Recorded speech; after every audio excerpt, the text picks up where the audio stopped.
Olá, eu sou Binho Sinorelli, bem-vindo ao Via Cultural Mix e a gente vai falar hoje na nossa aula sobre expressão, postura corporal e na expressividade.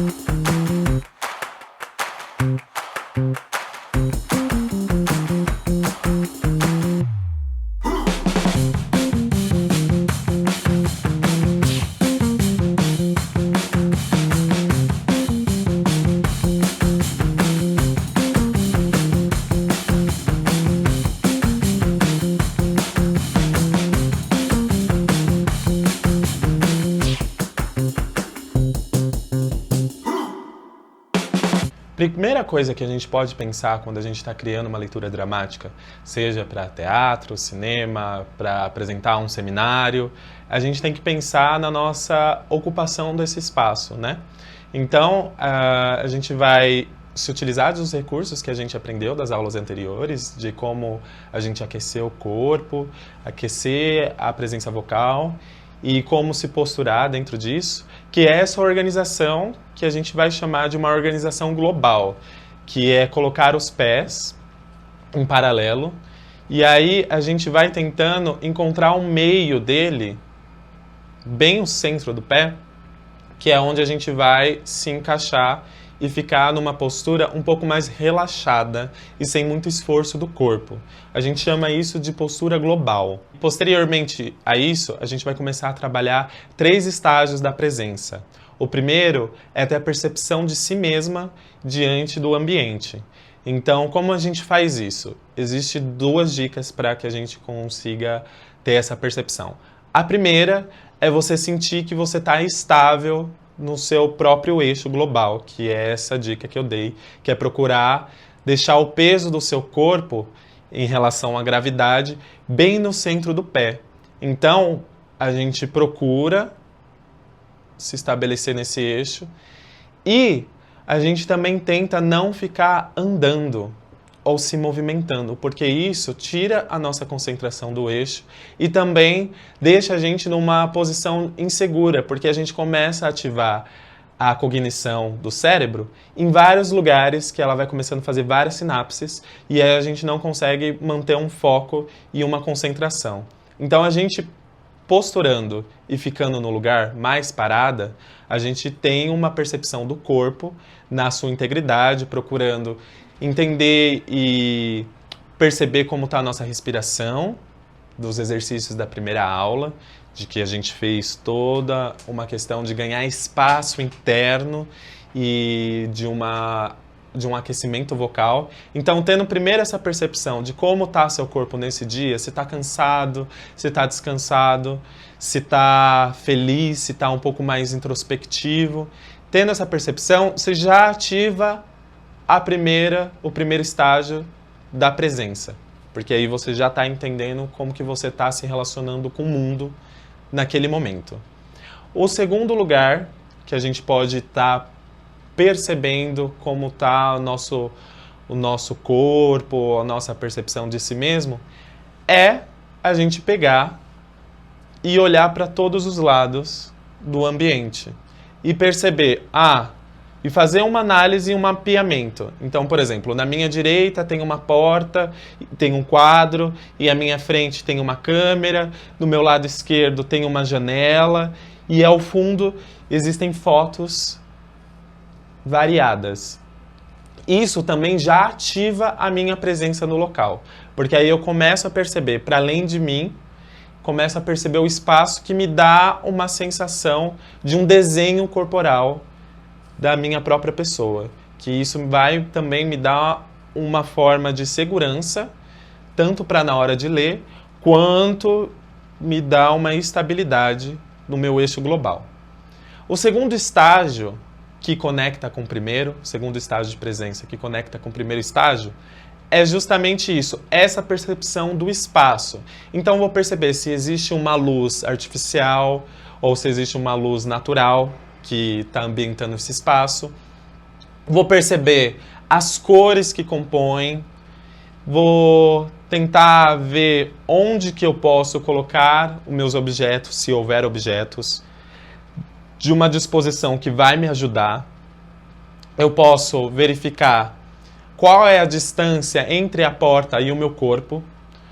E tudo isso, quanto mais detalhes, ser mais minucioso nesses detalhamentos, melhor a gente tem a percepção desse espaço, que vai ampliando a nossa presença, tanto para as pessoas que estão acompanhando a leitura dramática ou qualquer outro contexto que a gente precisa estar nessa posição de colocar a palavra, né, o verbo, numa amplitude e projetada, e vai nos ajudar em todos os quesitos anteriormente, das etapas anteriores.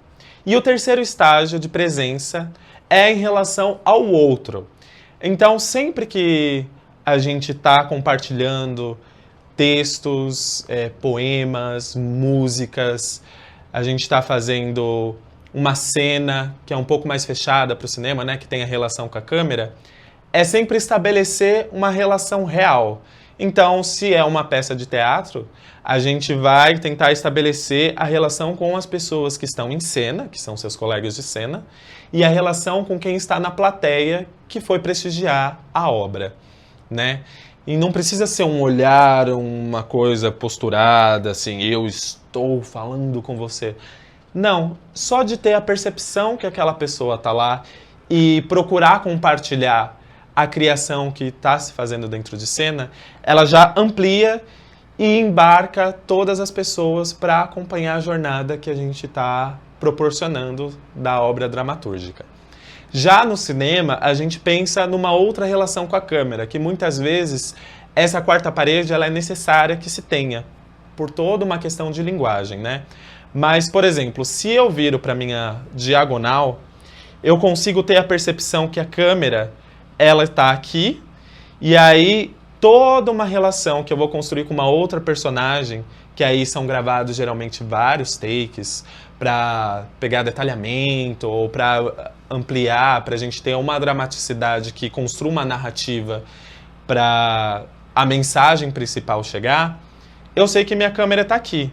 Então, eu sei que, por exemplo, eu não vou poder virar de costas, porque ela não vai pegar toda a expressividade do meu rosto. E dependendo do plano, né, que pode ser do rosto, pode ser corporalmente, né, um plano mais aberto, um plano geral. Então, essa relação se dá de uma outra forma, é uma forma um pouco mais fria, mas também é necessário a gente pensar sobre isso. Por exemplo, quando a gente vai gravar reels, que a gente está em primeira pessoa falando, né, está dissertando sobre algum conteúdo que a gente está criando. Também, a gente coloca, né, em vertical a câmera e a relação é direta, né? Pode parecer um pouco estranha, mas é sempre sugerível que a gente olhe para a câmera e não para o reflexo do espelho que a gente está fazendo, né? Porque aí é como se a gente estivesse olhando para a pessoa que está assistindo. E aí, se tiver ensaio anteriormente ou se tiver um tape para seguir, a gente vai gravando de uma maneira mais descontraída. Mas a minha relação com a câmera é como se tivesse uma outra pessoa na minha frente, né? Para não se tornar um pouco robótica, um pouco mecanizada. Então tem vários estágios de como se relacionar com o outro, né? Então, voltando a recapitular, os 3 estágios da presença. O primeiro é a presença de si mesmo, essa percepção. O segundo é em relação ao espaço. E em terceiro é em relação às pessoas. O conjunto disso tudo traz uma presença que amplia a sua percepção corporal, que ajuda você a fazer uma organização para te deixar um pouco mais confiante e segura dentro daquilo que você vai realizar, para você poder fazer uma leitura dramática, para você fazer uma cena de cinema, para você fazer um seminário. Importante, se a gente for fazer um seminário, estou muito nervoso, eu não sei o que fazer, preciso apresentar, às vezes é sobre um trabalho que eu preciso fazer para o meu chefe, às vezes é sobre apresentar um trabalho de faculdade, um trabalho de escolar. O importante é, estou muito nervosa, estou muito nervoso, pegue um objeto na mão e segure esse objeto. Você vai perceber que o peso desse objeto vai te trazer uma consciência do corpo e te trazer para si, que também é uma outra dica que a gente pode estar utilizando.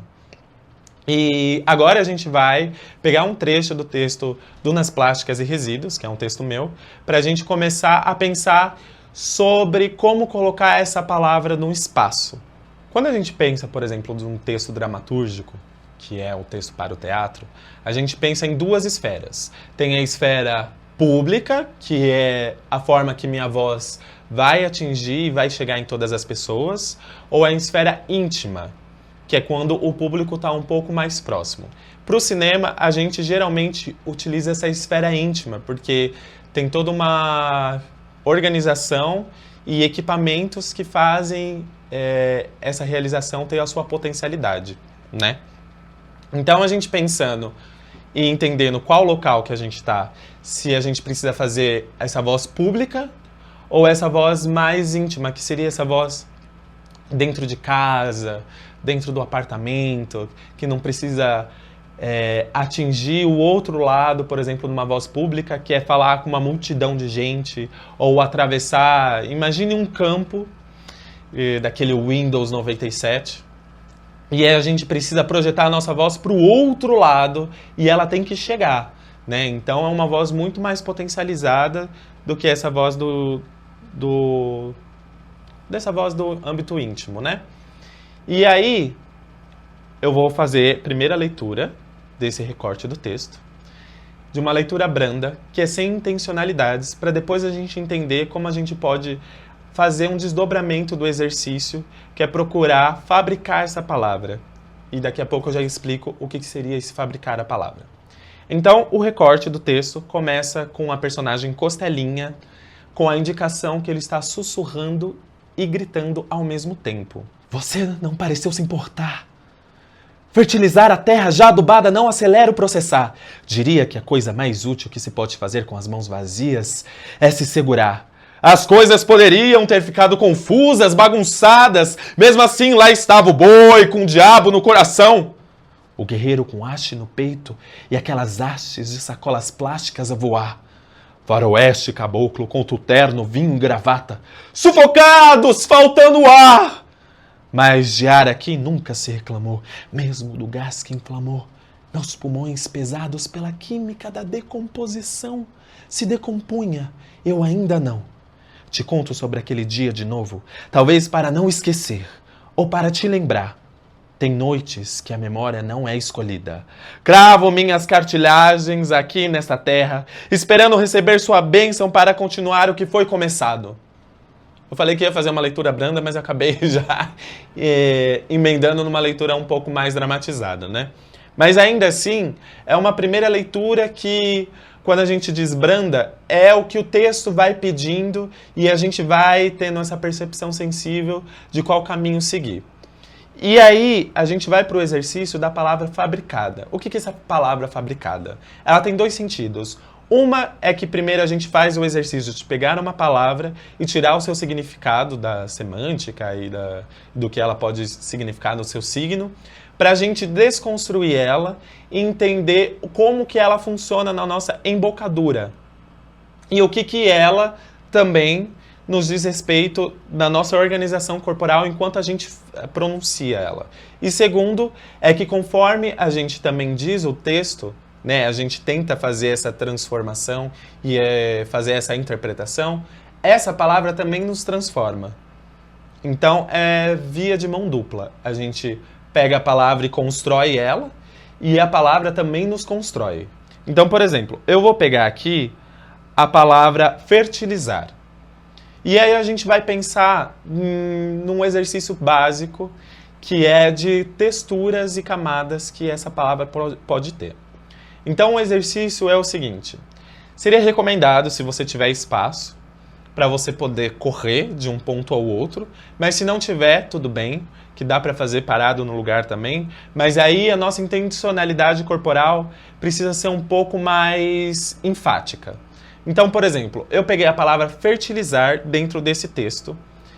E aí, fertilizar a gente pode procurar no dicionário o que significa, né? Que é desde fazer alimentação daquela terra para aquele plantio poder florir, desde fertilizar a cabeça com ideias, né? Que é como se a gente estivesse alimentando outros pensamentos. Então, ela tem uma pluralidade de significados. Mas dentro desse exercício, a gente vai tirar esse significado um pouco e vai só se preocupar de como ela age na embocadura, que é fertilizar. E a gente tenta pronunciar a palavra do início ao fim. A gente que é brasileiro, a gente tem uma tendência de começar a palavra e terminar ela descendo o volume. Então, aqui a gente vai tentar falar a palavra reta, né? Que ela tem o mesmo tom e o mesmo volume desde o início ao fim. Fertilizar. E agora a gente vai numa imaginação, vamos pegar palavras-chave que vão nos auxiliar para fazer a transformação dessa palavra. Por exemplo, nesse primeiro exercício, com a palavra fertilizar, a gente vai querer tocar o céu, e nesse tocar o céu, a gente vai chegar o mais próximo da nuvem, e é como se a gente pegasse só a pontinha do dedo e encostasse na nuvem para pronunciar essa palavra. Então é como se a gente chegasse, projetasse, olhasse a nuvem e saltasse e tocasse só a pontinha da nuvem. E aí, nesse tocar a nuvem, a gente pronuncia a palavra. Então, por exemplo, eu vou falar a palavra fertilizar e quando o meu corpo se impulsionar para cima para tocar a nuvem, eu vou soltar a palavra. Então tem toda uma organização corporal que a gente pode pensar de empurrar os pés contra o chão para poder saltar. Aqui eu não vou saltar, mas eu vou intencionalizar o meu corpo como se eu quisesse fazer tal ação, né? Então, exemplo. Fertilizar! Que é essa palavra que tenta tocar algo, mas que logo se dissipa, né? Fertilizar! Agora eu vou pegar a mesma palavra e a gente vai tentar disparar como uma flecha, né? Então a flecha ela tem um ataque e um objetivo muito evidente para onde ela precisa chegar. Então, por exemplo, eu vou me colocar um pouco mais aqui e aí eu vou falar fertilizar como se eu estivesse soltando uma flecha. Fertilizar! Fertilizar! E eu visualizo para onde essa flecha foi. Então ela tem um ataque. Fertilizar! Então, esse é um outro modo que a gente pode pesquisar. Então, a gente já tem duas texturas e camadas de falar fertilizar diferente. A de tocar fertilizar! Fertilizar! Certo? Agora, a gente vai tentar falar a palavra que a gente escolheu através como se o coração quisesse expandir e ele fosse falar. Então, ficaria mais ou menos assim. Fertilizar. Então, voltando. Fertilizar. Fertilizar. Fertilizar. Fertilizar. E a última, que a gente pode explorar também, é como se a gente quisesse plantar a palavra no chão, né? Então, toda a impulsionalidade, o peso do corpo, é a gente cavando esse buraco e fazendo essa semente germinar, né? Então, o chão ele é duro, ele precisa escavar, ele precisa abrir uma profundidade certa para a palavra colocada para que ela possa sair depois. Então, o oposto de a gente ir para o céu e tentar tocar a nuvem, a gente vai fazer agora para o chão. Então, não tem esse lugar mais aéreo. Então, a gente faria mais ou menos assim. Fertilizar! Que a gente ganha espaço e peso. Fertilizar! E joga a palavra para o chão. Fertilizar! E agora a gente vai mostrar as texturas que a gente compôs. Então fertilizar! Fertilizar! Fertilizar! Fertilizar! Então temos 4 texturas que a gente pode brincar. E quando a gente está fazendo um texto, uma leitura dramática, a gente pode procurar essas variações de acordo com as intencionalidades que a gente está procurando. Lembrando que o meu corpo e os exemplos que foram dados aqui é só uma possibilidade, não é a referência do que é certo e do que é errado. É só mais uma possibilidade. E essa aula acaba por aqui e a gente se encontra na próxima. Muito obrigado.